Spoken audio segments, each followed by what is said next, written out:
sondele nje. Ufuna ukuvela kahle la. Baveze na. Oh. Sengipressile. Alright. Mina ngwamkhonza Sibongo niyangazi ne. Ngiyajabulela lento engiyibona njalo la. Eniyenza lamadoda nezwe. Ayikho into engijabulisa njengale njalo mangidlula lana nje ngiba happy mangibona nidlala. Ngoba lokhu kungitshela into eyodwa ukuthi ngabantu abathanda isport. Futhi ngabantu abathanda ukwenza izinto right. Anihlangene lana ngokugaba. Ngihlangene ngento enhle. Kumele siyincome phela into enhle mangabe yinto ne. Ngingako ngifuna ukuyincoma lento engiyishoyo. Before mhlambe ngidlulele kuloko engifuna ukusho. Cela ukusho lokho kuqala. Niyazi ukuthi kusasa kwenzakalani? Anazi kwenzakani kusasa? Sasa umuntu ona 16 years.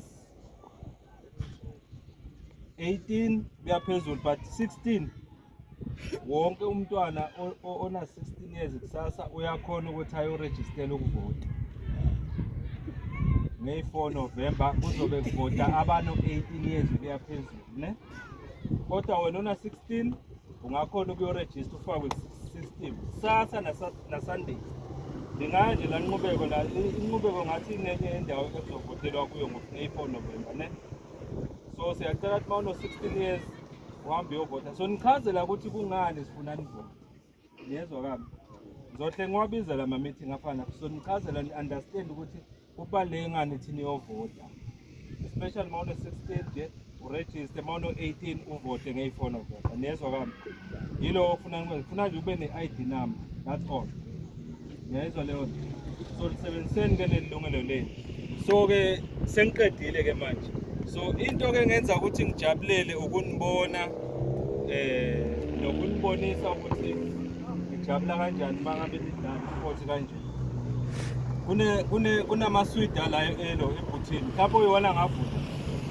Ngizowashare. Oyi-1. Kunamaswidi engiphathele wona la. Yes, yiwona. Enzokhona ukuthi ni-share ngawo ke niqhubeke nenze umsebenzi omshelayo. Niyezwa madoda. Lokho ke ibhola leli enizodlala ngalo la. Uma kwenzeka leli limalela ngiyabonga sengiqedile. Ngiyabonga ngiyashesha. Azo.